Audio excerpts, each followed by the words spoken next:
Welcome back everyone. तो खैर इस वीडियो में हम कवर करेंगे top 10 shinobis of Naruto franchise. खैर मैं तुम लोगों को पहले ही बता दूं, इस टॉप 10 के लिस्ट में ना ही नारुतो है, ना ही सास्के और ना ही कोई ओत्सुत्सुकी का मेंबर, क्योंकि इसके दो रीजन है। पहली बात तो ये है कि ये लोग अलग ही एक गॉड लेवल में है, और दूसरी बात ये है कि अगर मैंने इन लोगों को टॉप 10 के लिस्ट में डाला तो ऊपर के 5 स्लॉट तो यही ले लेंगे और पूरे वीडियो का सस्पेंस खत्म हो जाएगा। And that doesn't make sense, right? और हाँ, एक और इम्पोर्टेंट बात, इस वीडियो में सारे शिनोबी को टॉप 10 के लिस्ट में उनके रॉ पावर के हिसाब से डाला गया है। इसका मतलब ये है कि इस वीडियो में उनके इंटेलिजेंस को काउंट नहीं किया जाएगा। टॉप 10 स्लॉट में बस उनके रॉ पावर के हिसाब से डाला गया है। तो खैर without any waste of time, let's get into the intro.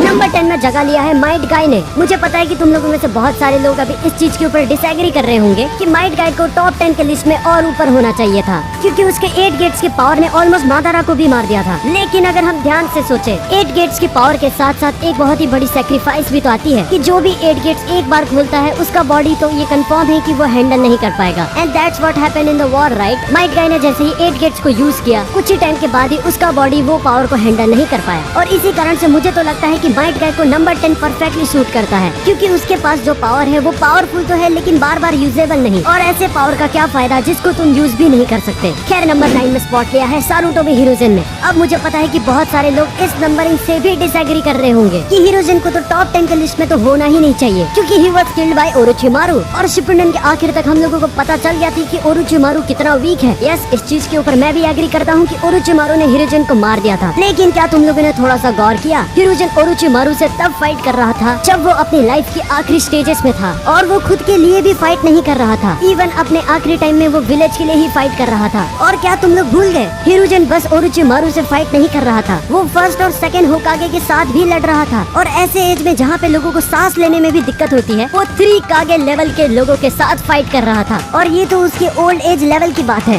Eight his young as हिरोजिन को लोग गॉड ऑफ शिनोबी मानते थे। उसके छोटे एज में ही हाशिरामा और टोबिरामा को उसमें होकागे की सारी क्वालिटीज नजर आती थी। तो खैर अभी भी तुम लोगों को समझ में नहीं आया कि हिरोजिन कितना पावरफुल था अपने यंग एज में, तो तुम उसके समनिंग के ऊपर ही गौर कर लो। जो एनिमल हिरोजिन समन करता था वो बाकी दूसरे समनिंग एनिमल की तरह नॉर्मल एनिमल नहीं था, वो बल्कि खुद ही एक किंग था। अब तुम खुद समझ लो कि हिरोजिन अपने यंग एज में इतना पावरफुल था कि उसने एक किंग को भी समनिंग एनिमल बनाने के लिए मना लिया। तो खैर नंबर 8 में जगह लिया है टोबिरामा संजू ने। अब मुझे बताने की जरूरत नहीं है कि टोबिरामा संजू कितना पावरफुल था। टोबिरामा भले ही केनकाकू और गेनकाकू से मर गया था, लेकिन मरने से पहले टोबिरामा ने 19 एस रैंक निंजास को मारा था। और एक एस रैंक निंजा एक अकात्सुकी के मेंबर के पावर लेवल के बराबर है। और हमारी 5th होकागे, पता नहीं नाम याद नहीं आ रहा, वो एक अकात्सुकी के मेंबर के आगे भी नहीं टिक पाई। Know your fucking place, trash. खैर नंबर 7 में जगह लिया है काकाशी हाताके ने विथ डबल मांगेक्यू शारिंगन। पहली बात तो ये है कि काकाशी वाज अ नेचुरल प्रोडिजी। काकाशी ने 5 साल की उम्र में ही ग्रेजुएशन कंप्लीट कर लिया था। वेराज अगर हम नॉर्मल शिनोबी की बात करें तो उनका एज एटलीस्ट 8 से तो ऊपर ही होता है। और इवन उचिहा क्लैन से ना होने के बाद भी काकाशी ने शारिंगान को मास्टर कर लिया था, जिसकी वजह से बाकी विलेजेस में उसका नाम हो गया था काकाशी ऑफ द शारिंगान। और इतना ही नहीं, इवन इताची उचिहा ने भी ये एडमिट किया था, काकाशी ने शारिंगान को एक हद तक तो मास्टर कर लिया है, जो कि उचिहास के बीच में खुद ही रेयर था। और जब उसको डबल मांगेक्यू शारिंगन मिला तब तो वो अनस्टॉपेबल था, राइट? तो खैर नंबर 6 में जगह लिया है दगाटो बुलाओ या पेन बुलाओ या 6 पैच ऑफ पेन बुलाओ या माय फेवरेट सेंसर किलर बुलाओ। तो खैर पेन बुलाते हैं। अब मुझे बताने की जरूरत नहीं है कि पेन किस चीज के कैपेबल है। पेन इतना कैपेबल था कि उसने हिडन लिप को ओपनली हमला किया था। And most important, he managed to kill our favourite sensei Jiraiya without any difficulty.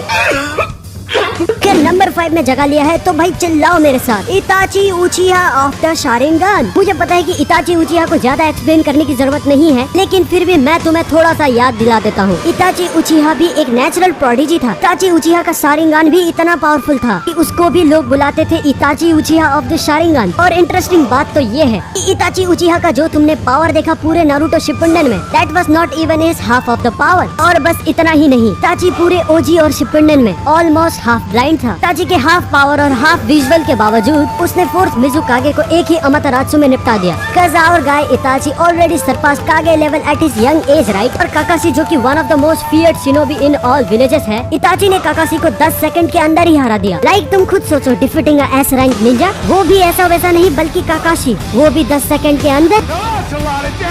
फिर नंबर 4 में स्पॉट लिया है मिनाटो नामेकाजे ने। मिनाटो नामेकाजे भी one of the natural prodigies में से था। मिनाटो नामेकाजे अपने टाइम में सबसे फास्टेस्ट शिनोबी था। और बस इतना ही नहीं, मिनाटो नामेकाजे का स्कोर आज भी एकेडमी में नंबर 1 में है। मिनाटो नामेकाजे इतना फास्ट था कि लोगों ने उसका नाम रख दिया था yellow flash of the hidden leaf. और मिनाटो नामेकाजे की कैपेबिलिटी की बात करें तो मिनाटो नामेकाजे उन फ्यू लोगों में से है जो सेज मोड, केसीएम मोड और रासेंगन को यूज कर सकते हैं। खैर बढ़ते हैं नंबर 3 की ओर। नंबर 3 में स्पॉट लिया है हाशिरामा सेंजू ने। हाशिरामा सेंजू अपने टाइम का one of the most unbeatable shinobi में से था। हाशिरामा के पावर लेवल की बात की जाए तो याद रखना, हाशिरामा सेंजू एक ऐसा शिनोबी था जिसने मादारा और 9-10 बीस्ट के साथ एक साथ लड़ा था। और बस इतना ही नहीं, हाशिरामा सेंजू का चाक्रा रिजर्व इतना ज्यादा था कि उसके चाक्रा रिजर्व का कंपैरिजन टेल बीस्ट के साथ होता था। तो फिर नंबर 2 में जगह लिया है ओबिटो उचिहा ने। भले ही ओबिटो का एंट्री नारुतो शिपुंडेन में हुआ है, नारुतो का स्टोरी इवॉल्व होने में ओबिटो का बहुत बड़ा हाथ रहा है। ओबिटो उचिहा 14 साल में ही कागे लेवल के कैपेबल था।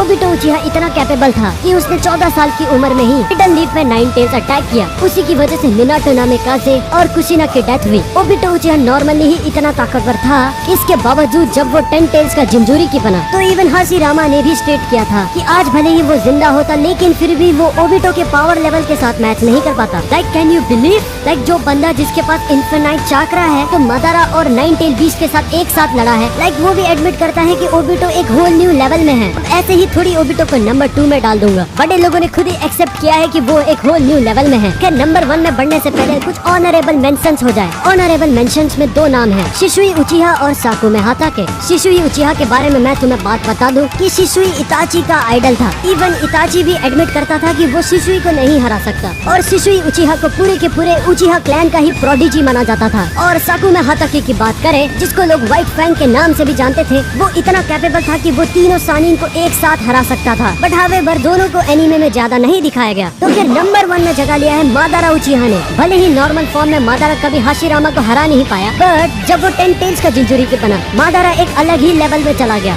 जो कि पूरी की पूरी नारुतो फ्रेंचाइज डिनाई नहीं कर सकती कि अगर हागोरोमा ने नारुतो और सास्के को अपनी पावर शेयर नहीं की होती तो that was the end of the shinobi world. खैर बस आज के लिए भी सिर्फ इतना ही। अगर तुम्हें ये वीडियो अच्छा लगा तो प्लीज लाइक मारो और सुनो नीचे वो लाल बटन है, प्लीज दबा दो।